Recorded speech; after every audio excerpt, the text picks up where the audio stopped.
Gabón, muy buenas noches, señoras, señores, bienvenidos a este tiempo de entrevista que ahora comienza en Tele7. Tenemos por delante 30 minutos y con nosotros a nuestro invitado. Él es Juan María Burto, el diputado de Presidencia y portavoz de la Diputación Foral de Vizcaya. Gabón, buenas noches. Gabón, buenas noches. Mucho trabajo, siempre pregunta de rigor, un poco a modo introductorio. Bueno, yo creo que el necesario, y bueno, pues es evidente que en estos tiempos que corren, que no son tiempos especialmente fáciles, pues sí dedicamos unas cuantas horas. Bastantes, ¿no? Más de 8 seguro. Bueno, yo desde luego no me quejo, se suele quejar un poco más mi familia, pero bueno, no nos vamos a quejar. Seguro que ustedes conocen a Juan María Burto porque fue durante 2 legislaturas diputado de Acción Social y ahora lleva escasamente un año, podemos decir, ¿no?, como en este nuevo cargo de diputado de Presidencia. Todavía un poquito menos, desde julio del año pasado, llevamos en esta nueva responsabilidad, y sí, con ese bagaje para mí desde luego inolvidable, de 8 años como diputado de Acción Social, bueno, permitiéndome conocer una realidad y trabajando para ella, que yo creo que es una mochila que uno lleva para siempre ya de por vida. ¿Muchos cambios son los que ha notado aparte de eso? Bueno, fundamentalmente un cambio que tiene que ver con la labor que realizas. En Acción Social, mi labor y la del departamento se dirige mayoritariamente hacia fuera de la Diputación, se dirige hacia personas con necesidades, con cara y ojos, y en estos momentos nuestra labor es más hacia dentro de la Administración, aunque tiene también esa vertiente de portavoz de la Diputación que hace que, bueno, pues que uno tenga que estar un poco en los medios y tiene ese aspecto externo, ¿no? Pero en cuanto a la labor diaria, es más hacia el funcionamiento de la propia administración. Y que además le toca lidiar con los funcionarios y con los ayuntamientos. Sí, son dos de las responsabilidades, una de ellas por la coyuntura que estamos viviendo de recortes producidos por cambios normativos en lo que es la gestión de la función pública, y la otra también por la situación delicada que están viviendo los ayuntamientos por la caída de la recaudación fruto de la caída de la actividad económica. Sí, cuando tomó posesión de su cargo, de alguna forma pues lanzó la mano a los ayuntamientos para reunirse con ellos, ayudarles, entiendo. ¿Se han producido ya esas reuniones? Bueno, nosotros tenemos un foro de encuentro con los ayuntamientos, que es el Consejo Territorial de Finanzas, consejo que hoy mismo se ha producido a última hora de esta mañana, y luego yo creo que es muy importante que seamos una administración cercana para los ayuntamientos. Nosotros tenemos el firme convencimiento de que tenemos que estar cerca de la realidad municipal, sabiendo que sobre todo en los ayuntamientos grandes tienen una autonomía en la que necesitan poco de la Diputación Foral de Vizcaya, pero ese colectivo muy importante que hay en Vizcaya entre los 112 ayuntamientos, de ayuntamientos que son muy pequeñitos, con poca población, con poca capacidad económica, en esos queremos mostrar especialmente una cercanía para, en la medida en que ellos quieran, compartir con ellos el recorrido que van a tener y poderles ayudar. Es verdad que no son buenos tiempos, los decretos de subvenciones de la Diputación Foral de Vizcaya no son como hace unos años, pero así todo, en estas épocas en las que estamos viendo que en otras administraciones desaparece todo aquello que tenga como contenido una subvención, bueno, pues conseguimos mantener 2 decretos de subvenciones importantes, uno para infraestructuras y otro para planeamiento urbanístico. ¿Eso significa que van a recibir dinero los ayuntamientos? Bueno, los ayuntamientos reciben dinero de los diversos departamentos de la Diputación. No hay que olvidar que en nuestro departamento no se concentran todas las subvenciones y todas las actividades que la Diputación ejerce hacia los ayuntamientos. El Departamento de Obras Públicas y Transportes dedica mucho dinero a mejorar la red viaria y por lo tanto a mejorar la accesibilidad en los diversos municipios. El Ayuntamiento de Cultura tiene diversos decretos también de subvenciones dedicados a la actividad cultural, deportiva y de juventud para los ayuntamientos. Desde el Departamento de Acción Social se están subvencionando desde hace muchos años, por ejemplo, todo el ámbito de la actividad de los hogares y clubs de personas mayores, de jubilados, que son competencia directa de los ayuntamientos, pero que se está realizando desde la Diputación Foral de Vizcaya. El Departamento de Medio Ambiente, otro tanto, en toda la red hidráulica y de saneamiento de los ayuntamientos. y bueno, pues seguramente me dejo algún otro, pero si analizamos la realidad de los diversos departamentos, yo diría que prácticamente en todos ellos hay una labor de dedicación hacia los ayuntamientos de Vizcaya. Pero yo pensé que era la Diputación la que daba dinero a los ayuntamientos del Fondo Udalkutxa, y claro, ahora me he enterado que resulta que son los ayuntamientos los que deben dinero, algo así como 47 millones de euros ahora a la Diputación, y con el tiempo que corre, pues creo que tendrá que pagar, ¿no? Esta es la grandeza y a veces la tristeza de nuestro sistema. En el resto del Estado los ayuntamientos viven de lo que alguien les da. Aquí el riesgo es compartido. El sistema de concierto económico hace que quienes recauden sean las diputaciones forales, y de ese volumen de recaudación se nutre el Gobierno vasco, se nutre la Diputación y se nutren los ayuntamientos. Por eso, si va bien para todos, y si va mal para todos. Ese es el riesgo compartido. ¿Qué ha ocurrido en la liquidación del 2011? Algo ya conocido por todos. La recaudación ha caído, el presupuesto de ingresos se ha ejecutado aproximadamente en un 93%, esos famosos 1.000 millones de euros de menor recaudación, lo que produce que también para los ayuntamientos tenga ese efecto negativo, y se produce que en la liquidación de Udalkutxa, como la Diputación les adelanta el dinero en función de las previsiones de recaudación, en el momento en que se produce la liquidación, si esa liquidación es positiva, la Diputación les da dinero a los ayuntamientos, dinero que es suyo, y en el caso en el que la liquidación sea negativa, los ayuntamientos en ese caso habrían percibido más dinero que el que les correspondía y por lo tanto tendrían que devolver. Y tal y como manifiestas muy acertadamente, de la liquidación del 2011, los ayuntamientos tienen que devolver a la Diputación una cantidad que no llega a los 48 millones de euros. Y en estos momentos estamos intentando negociar con ellos la posibilidad de que esa devolución se haga en varios años. Nada que ver, por cierto, con lo que están sufriendo los ayuntamientos guipuzcoanos. Que en 4 meses o así tienen que liquidar la deuda, ¿no? Bueno, lo que tienen que hacer es liquidar la deuda en un año, ¿no? Eso quiere decir que muchos ayuntamientos se van a ver realmente ahogados. Pero el Gobierno vasco y el Gobierno central también les deben dinero, ¿no?, a la Diputación. Bueno, nosotros estamos en este caso, trabajando desde el Departamento de Hacienda en diversas cuestiones muy técnicas que tienen que ver con el cupo al Estado y con la liquidación de los ajustes internos, y efectivamente en esos flujos se producen discusiones y entendemos que desde el Gobierno del Estado fundamentalmente hay dos partidas, una que tiene que ver con el ajuste de IVA y otra que tiene que ver con la atención a la dependencia, que están en discusión y que entendemos que más de 70 millones de euros debieran venir desde la Administración del Estado hacia la Diputación Foral. Hablaremos un poquito más de dinero, de presupuesto, pero también me gustaría conocer su opinión sobre una posible o hipotética redistribución municipal. Ha citado, son 112 municipios, 112 ayuntamientos, 112 funcionarios, digamos, o bueno, muchos más, pero cada uno de ellos. ¿Se han planteado el mancomunar ayuntamientos, por decirlo de alguna forma? Bueno, yo diría que es muy importante que los municipios que existen en el territorio realicen mancomunidades de servicios. Eso creo que es una cuestión que se debiera potenciar, mancomunidades de servicios sociales, mancomunidades de recogida de residuos, cosas que ya se están produciendo a día de hoy y que creo que es necesario ir ampliando, de tal manera que se compartan recursos y de esa manera también se comparten gastos y se posibilita una mayor viabilidad y un menor coste de los servicios. De ahí a dar el paso a esa nueva tendencia que se está abriendo en algunos países, sobre todo del norte de Europa, como es el caso de Dinamarca, que ha producido esa reducción de municipios y de la cual en cierta medida se empieza a hablar en el Estado español. Yo creo que nuestra realidad es diferente a la que puede estarse dando en estos momentos en el Reino de España y no debiéramos contaminarnos por esa situación, ¿no?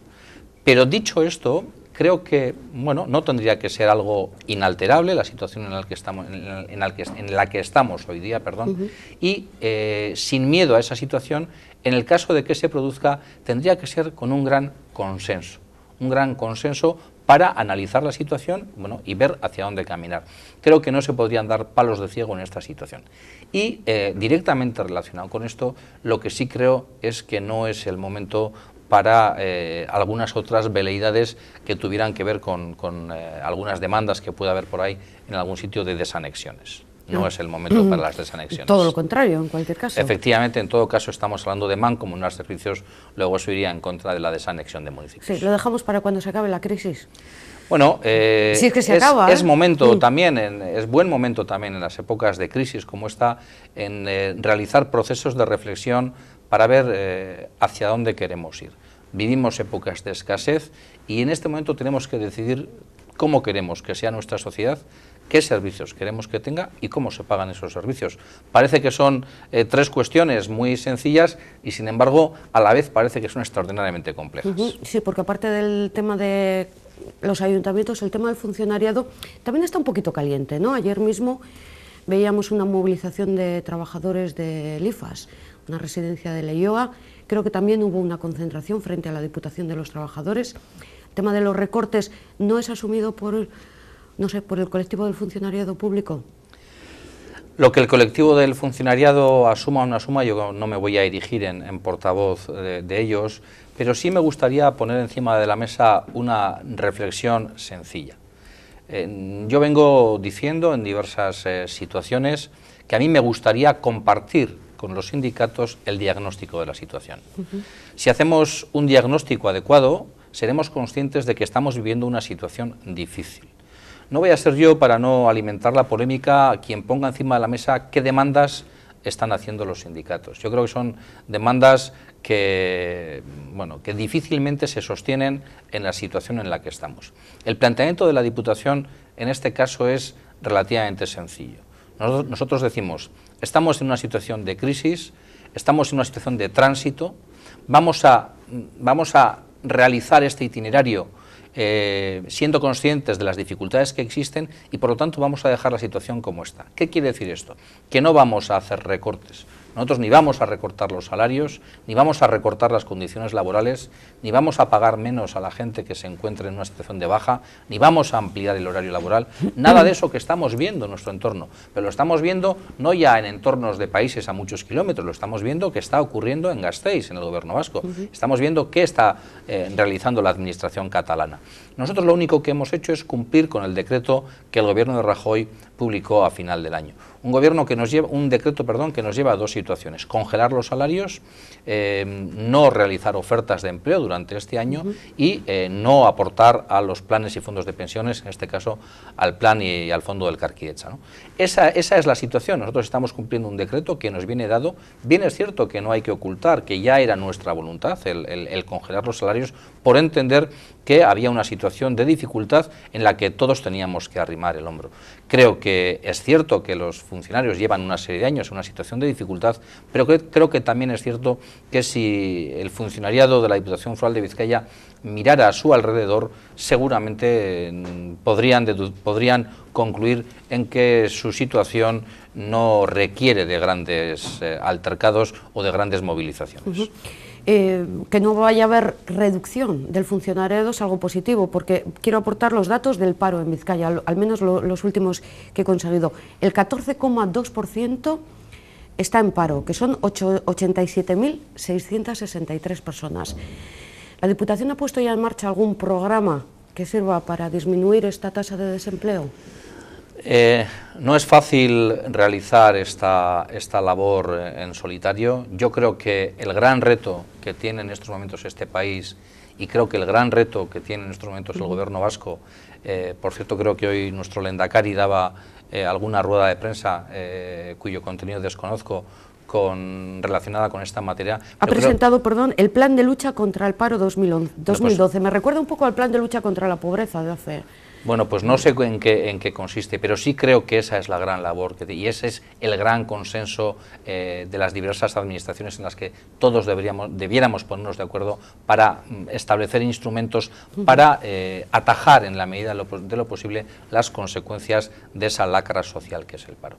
Entre tanto, desde la Diputación Foral de Vizcaya se han puesto en marcha en el Departamento de Promoción Económica diversos programas para intentar paliar esa situación en aquellos colectivos probablemente que están en mayores dificultades, ¿no? Como son el colectivo de autónomos, el colectivo de jóvenes emprendedores y el colectivo de personas que están en un riesgo de exclusión social, en colectivos especialmente desfavorecidos para su inserción en el mercado laboral. Los datos de estos programas los podrá poner encima de la mesa en unos cuantos meses el diputado foral de Promoción Económica, pero esos son los programas que desde la Diputación se han puesto en marcha. Sin olvidar otra labor que es sin la cual la actividad económica pasaría todavía por mayores dificultades, como es el sostenimiento de la inversión pública. Quizá uno de los mejores instrumentos para luchar contra el desempleo es la generación de actividad económica. La Diputación Foral de Vizcaya mantiene todos y cada uno de los proyectos que estaban en marcha, que estaban funcionando, e incluso ha puesto en marcha algunos más, ¿no? Esto quiere decir que la inversión pública que la Diputación Foral de Vizcaya va a desarrollar va a tener un impacto positivo en el empleo.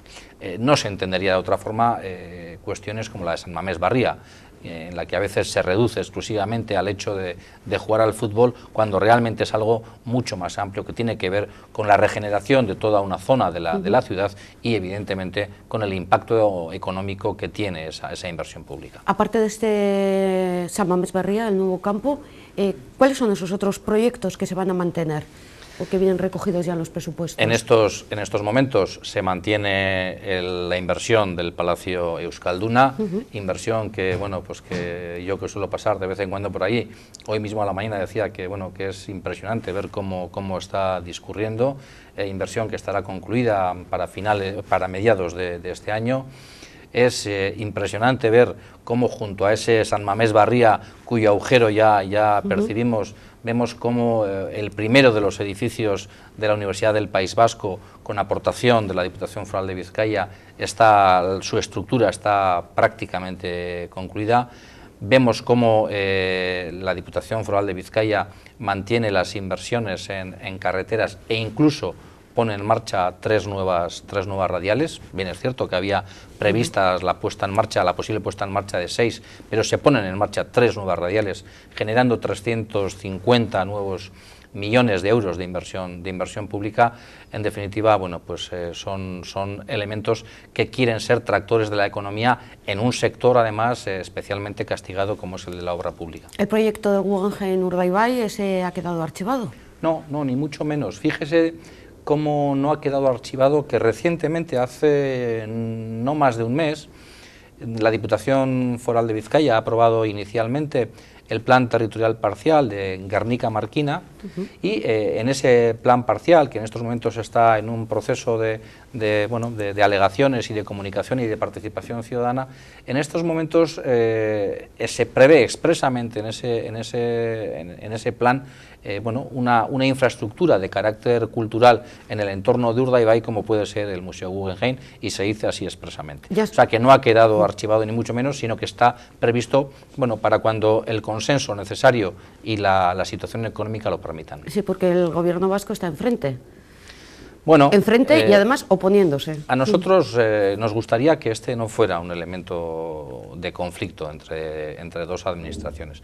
Nosotros creemos realmente que es un proyecto viable, creemos que es un proyecto necesario y creemos que es un proyecto que tiene una doble vertiente, una de carácter cultural y otra económica que no podemos obviar en un entorno de nuestro territorio, yo diría que especialmente castigado como es todo el entorno de Urdaibai, donde además por la protección del ámbito de la biosfera, pues no es excesivamente fácil desarrollar proyectos que tengan que ver con la actividad económica, ¿no? Por eso yo creo que este proyecto debe salir del ámbito de la discusión pública para consensuarlo de manera adecuada y poder presentarlo, bueno, en la medida en que sea posible, con el consenso necesario para que no haya una discusión en torno a algo que debe ser beneficioso. Yo creo que la marca Guggenheim no hay ninguna duda que favorece a Bilbao, que favorece a Vizcaya, que favorece a Euskadi, y poner eso en cuestión, pues bueno, me resultaría extraordinariamente difícil. Quiero hablar un poquito de relaciones. Lógicamente vamos a empezar la relación de la Diputación con el Gobierno vasco. Y además comentábamos que hoy presentaba el Lehendakari el plan de lucha contra el paro y no ha llamado a la Diputación de Vizcaya, por lo que entiendo. No sé. Bueno, desconozco si ha llamado y no lo sé, ¿no? No es cuestión... Yo lo que he leído me parece que ha sido Gobierno vasco y agentes sociales. No es cuestión en estos momentos de... ante cualquier iniciativa que se ponga para luchar contra el desempleo, creo que no es cuestión de establecer ningún tipo de rencillas. Bienvenida sea cualquier iniciativa de ese tipo. Bien es cierto que es verdad que seguramente al Gobierno vasco le corresponde un liderazgo porque ejerce tanto las políticas activas como las pasivas de empleo, que ejerce, tiene los instrumentos necesarios en su mano para establecer planes en este sentido y que por lo tanto le corresponde el liderazgo. Nosotros lo que decimos es que estamos dispuestos a acompañarle en esa situación, ¿no? Por lo tanto, es el momento de arrimar el hombro. Y en ese sentido, desde la Diputación Foral de Vizcaya, y yo diría que también desde el PNV, tanto Íñigo Urkullu como José Luis Bilbao han hablado, ¿no?, en las últimas semanas de una mano tendida al Gobierno vasco para, entre todos, sumar esfuerzos para salir de esta difícil situación. Por cierto, es algo que la ciudadanía yo creo que nos demanda a todos. La ciudadanía no avala, no entiende muchas veces esas situaciones, ¿no? Y por lo tanto nos demanda... institucionales. Sí, yo creo que la ciudadanía nos demanda acuerdos, ¿no? Y en estos momentos es el momento de los grandes acuerdos. Pero le da un poquito de salsita, ¿no? Porque la Diputación ha presentado las cuentas del 2011, le oíamos al diputado general decir que estaban bien, que estaban saneadas, que querían conocer las cuentas del Gobierno vasco. Sí, yo creo que una cuestión son las rencillas o las disputas entre unos y otros que no debieran incidir en las grandes cuestiones del país, porque no olvidemos que hay gente y mucha gente que está sufriendo a nuestro alrededor. Y desde la acción pública esa es una responsabilidad enorme. Dicho eso, también creemos que es bueno que la ciudadanía sepa dónde está cada uno y cuál es la carta de presentación que cada uno tiene, ¿no? Lo mismo que cuando alguien se presenta a un puesto de trabajo, pues va con su carta de presentación e intenta poner encima de la mesa cuáles son sus méritos, ¿no? En este caso, nosotros lo que hemos dicho es algo muy sencillo. Hemos dicho a la ciudadanía, estas son nuestras cuentas, la situación de la Diputación Foral de Vizcaya no es boyante, estamos en una situación difícil, pero a pesar de estar en esa situación difícil, mantenemos el gasto social, mantenemos la inversión pública y entendemos que los presupuestos que hemos realizado para el año 2012 son unos presupuestos realistas y ajustados. Y hemos puesto encima de la mesa ya las tripas de esas cuentas. Y hemos dicho, la Diputación Foral de Vizcaya todavía en estos momentos de dificultad va a cerrar el ejercicio del 2011 con 27 millones de euros de remanente positivo. Están lejos seguramente de cifras de los años 2005 o 2006, pero está también lejos de lo que estamos viendo que está ocurriendo en el entorno.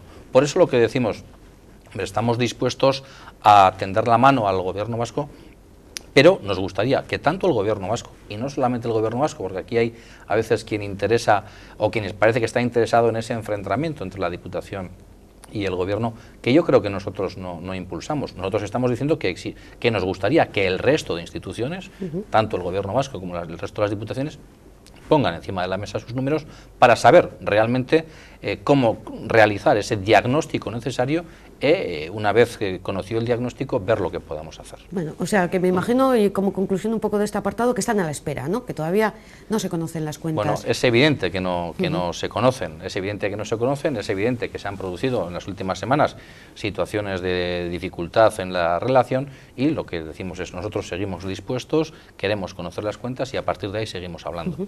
Han aprobado los presupuestos del 2012, el Partido Nacionalista Vasco gobierna en minoría, gracias a la abstención del Partido Popular. ¿Hay un acercamiento entre ambos partidos? No cabe duda que fue un escenario diferente al que habíamos vivido los últimos años. ¿No? Los últimos años, los presupuestos, tanto de la Diputación como de otras instituciones, habían conseguido salir adelante gracias fundamentalmente a una entente entre el Partido Nacionalista Vasco y el Partido Socialista, con las abstenciones de unos u otros ahí donde correspondiera, y bueno, en este ejercicio nosotros quisimos abrir el abanico y decir, bueno, queremos estar con todos. El mapa político se ha reducido a las 4 fuerzas políticas que tienen representación en este país, y como partido mayoritario y como partido de gobierno en la Diputación Foral de Vizcaya pretendimos hablar con los tres grupos de la oposición. Con el Partido Popular percibimos que tras una primera reunión, bueno, había posibilidad de por lo menos de continuar hablando. Con el Partido Socialista en una primera reunión no percibimos una cerrazón. Con Bildu percibimos que no había nada que hacer desde el primer momento, porque incluso vimos que no entendían bien cómo funcionaba esto de los presupuestos, ¿no? En una segunda situación, con el Partido Popular seguimos avanzando, y con el Partido Socialista, ante un documento que nos presentaron, vimos que realmente no querían negociar, porque sus pretensiones, a nuestro juicio cuando menos, eran desorbitadas. Entonces no nos quedó otro remedio que, bueno, pues que hablar con el Partido Popular, donde percibimos que había una sintonía. Creo que ha sido bueno el que se abran nuevas vías, creo que es bueno que las relaciones entre los 4 partidos sean cuanto más normalizadas mejor en todos y cada uno de los ámbitos, y bueno, yo creo que hay que ver la situación con normalidad. Ha habido un acuerdo, ha habido una entente, y posibilitamos que Vizcaya tenga un presupuesto destinado a la prestación de servicios a la ciudadanía. Y esto en lo que respecta a Juntas Generales, a la Diputación, sin embargo en ayuntamientos cercanos a nosotros, en Baracaldo y en Portugalete, es el Partido Nacionalista Vasco el que va a permitir que se aprueben los presupuestos. ¿Qué acuerdo se ha llegado ahí? No voy a hablar de cambio de cromos, pero bueno, habrá un toma y daca. Bueno, yo creo que de alguna manera es lo que intentaba explicar en la pregunta anterior. Aquí no hay una predeterminación por parte del Partido Nacionalista Vasco de decir, bueno, nosotros queremos negociar por esta vía y no admitimos ninguna otra. No, analizamos la situación que se produce en cada uno de los diferentes internos, y lo que buscamos es posibilitar el que exista un presupuesto. Evidentemente, allí donde queremos posibilitar un presupuesto, queremos que se cumplan una serie de mínimos que tengan que ver con nuestras prioridades de gobierno. Y en este caso, pues en Baracaldo y en Portugalete, cuyos entresijos desconozco, pues se ha producido un acercamiento que hay que verlo también con absoluta naturalidad. O sea, ¿no le puedo preguntar cuáles son esos entresijos o esos acuerdos? Sí me puedes preguntar, pero la verdad es que desconozco cuál es la situación que se ha producido tanto en Baracaldo como en Portugalete. ¿La Diputación tiene una postura, digamos, oficial respecto a la reforma laboral? No, la Diputación no ha adoptado ningún criterio respecto a la reforma laboral, pero yo a veces soy políticamente un poco incorrecto y si quieres te puedo dar la mía, ¿no? Realmente creo que es una reforma laboral profunda, desconocida seguramente hasta este momento.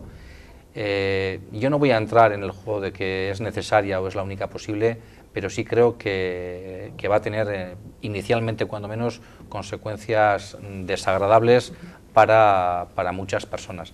Y en ese sentido sí quiero decir que a mí no me gusta la reforma laboral y que creo sinceramente que las cosas se podían haber hecho de otra forma. Otra cuestión es que alguien diga que hemos llegado a un estadio entre todos, con la responsabilidad de todos, pues también que no era el adecuado, ¿no? Yo a veces cuando veo pues incluso determinadas condiciones de trabajo que se producen en determinadas empresas o instituciones, creo que se ha ido demasiado lejos, y dar pasos hacia atrás a veces es difícil, pero creo que en este caso se han traspasado algunas líneas rojas. En otro orden de cosas, hoy entra en vigor la rebaja en el peaje de la Supersur, para nosotros la Supersur, no sé si la AP8, la variante submetropolitana, tiene muchos nombres, para los camiones, es decir, que ya no pagan, llegan a un acuerdo y tiene carácter retroactivo. ¿Están contentos con el nuevo precio? Hombre, esto habría que preguntárselo un poco al diputado de Hacienda, que seguramente igual no estará tan contento, seguramente, ¿no? Pero yo creo que aquí hay que poner en valor dos cosas. Primero, la capacidad de diálogo. La capacidad de diálogo hay que ponerla en valor. Y segundo, el ser fieles a la palabra dada, ¿no? Dijimos que íbamos a llegar a un acuerdo, ha habido diálogo y hemos llegado a un acuerdo. Un acuerdo que ha habido que esperar a que desde la Comisión Europea se sancionara, y una vez llegado esa carta de conformidad de la Comisión Europea, lo hemos puesto en marcha con efectos retroactivos, como habíamos dicho, ¿no? De tal manera que hay un 35% de descuento para los vehículos pesados, con un añadido de un 13% para aquellos vehículos que transiten durante 20 días al mes, con la intención de favorecer fundamentalmente a aquellos transportistas vizcaínos, ¿no? En ese sentido, yo creo que se ha dado un paso importante. Creo que la variante sur está funcionando y bueno, creo que se ha llegado a un acuerdo que en principio es satisfactorio para todas las partes. Pero esa reducción de ingresos afectará a esa previsión que han hecho para este año 2012, ¿no? Bueno, hay que entender que es una reducción de ingresos que no afecta directamente al presupuesto de la Diputación, porque esos ingresos están previstos en la empresa pública Interviac, y lo que afectan es al plan de gestión y de inversiones y de financiación de las diversas infraestructuras que van contra esa empresa. Como ex diputado de Acción Social y ahora como diputado de Presidencia, ¿se acabó eso de inaugurar residencias? Bueno, yo no creo que se haya acabado el inaugurar residencias. Yo creo que en estos momentos la diputada de Acción Social, Pilar Danza, con enorme acierto está llevando adelante una política en la que lo que quiere es potenciar la concertación. A nosotros nos tocó una época en la que era necesario, porque Vizcaya partía de unos parámetros muy bajos comparando con otros territorios en el número de plazas residenciales. Nos tocó poner en marcha, diría, miles de plazas residenciales, y creo que digo bien al decir miles, y en estos momentos lo que toca es el potenciar la concertación, con un doble efecto también, con el conseguir más plazas públicas, porque la concertación no deja de ser que una plaza privada se convierta en pública, conseguir más plazas públicas, y otro efecto importante, y es también la incidencia en un sector que no lo está pasando bien en estos momentos, como es el sector de residencias, donde no podemos olvidar que hay un nicho de empleo muy importante. Por cada 2 personas atendidas hay una persona trabajadora, y además muchas veces tiene rostro de mujer, con lo cual creo que es importante el potenciar esa actividad. Respecto al metro, es otra área diferente. ¿Se va a acabar este conflicto? No le voy a preguntar quién tiene razón, porque cada uno tendrá su razón, cada una de las partes, pero mire, parece muy encontradas. yo con el metro tengo una sensación que tiene muy poco que ver con la política. Tengo una sensación de que a mí me produce tristeza. Yo me acuerdo que estuve en la inauguración del metro, recién llegaba a la Diputación, y bueno, pues creo que es un servicio público del cual todos los vizcaínos, sobre todo aquellos de aquellos territorios por los cuales el metro discurre, de los cuales nos sentimos tremendamente orgullosos. Tremendamente orgullosos, porque además todavía a día de hoy lo vemos limpio, lo vemos bien. Y ver que un servicio que ha sido nuestro orgullo, verle en estos momentos que día tras día bueno, pues está en esa situación de constante paro, de constante conflicto, casi es como ver al Atleti en segunda división, ¿no? Y a mí me produce esa sensación fundamentalmente de tristeza, con lo cual yo creo que es momento de verdad de ponerse las pilas, de terminar con los conflictos y de terminar con las incidencias. A ver si es verdad, de pronto se acaba. Lo que yo no sabía era que Franco era hijo predilecto, hijo adoptivo, hijo de honor de Vizcaya, ¿eh? Pues yo casi diría que tampoco lo sabía ni yo, ¿no? Bueno, a la luz de la Ley de Memoria Histórica, bueno, y las diversas cuestiones que se han ido moviendo, a la luz de otras instituciones, algunas otras instituciones que han ido tomando acuerdos, vimos que, bueno, pues que existía esta situación desde el año 1950, corroborada con otra decisión en el año 1982, de otorgarle un reconocimiento como placa conmemorativa al dictador Franco, ¿no? Creíamos que estábamos obligados jurídicamente, como yo decía ayer, a tomar esta decisión, pero algo mucho más importante, creo que estábamos obligados moralmente, y es lo que hemos hecho. ¿Pero existía la Diputación en 1950? Sí, la Diputación existe mucho antes. Seguramente podemos hablar de la Edad Media, ¿no? Y el edificio de la Diputación, si no recuerdo mal, el propio edificio de la Diputación, donde se tomó ese acuerdo, existía desde el año 1900. Queda mucha legislatura por delante. ¿Habrá novedades? Recortes ha dicho que no. Novedades, y si me apura un poco, igual hasta lo estoy viendo en términos de más impuestos. A mí me parece que es una pregunta interesante, porque a veces en política la inmediatez hace que perdamos un poco el norte de la amplitud de miras, ¿no? Y es verdad que estamos viviendo, y estamos hablando del presupuesto del 2012, de la liquidación del 11 y tal, y yo a veces esto lo suelo hablar con los alcaldes con los que tengo relación o a los cuales voy a visitar, cuando decimos estamos en una situación de dificultad, tenéis que devolver una cantidad, pero vamos a tener amplitud de miras y vamos por lo menos a ver esto como la legislatura, de tal manera que igual tenemos que apretarnos el cinturón al principio, pero para poder en la parte final de la legislatura hacer cosas, ¿no? Eso como primera cuestión de cara a proyectos. Y como decía antes, en momentos en los que no hay mucha capacidad de gasto, no debemos perder la capacidad de reflexión. Y ahí es muy necesario el que en esos momentos así se han hecho los grandes proyectos de Vizcaya. No olvidemos cuándo se hace el Guggenheim y en qué época nace el proyecto de Guggenheim, o cuándo nace el proyecto del Palacio Euskalduna, gracias al arrojo de quienes en aquel momento estaban tomando esas decisiones, ¿no? Cuando sorprendieron a todo el mundo. Yo me acuerdo aquellas manifestaciones de cómo vamos a dedicar en estos momentos 23.000 millones a la cultura, a un museo y tal, ¿no? Bueno, ahí está hoy y vemos lo que reporta. Por lo tanto, también momento de reflexión para la puesta en marcha de nuevos proyectos. Y luego, nuevos impuestos, o subida de impuestos, o fiscalidad. Bueno, lo primero que hay que decir con mucha naturalidad es que ya ha habido en Vizcaya una subida de impuestos en este ejercicio del 2012. Hemos recuperado el impuesto de patrimonio y hemos recuperado el impuesto de donaciones.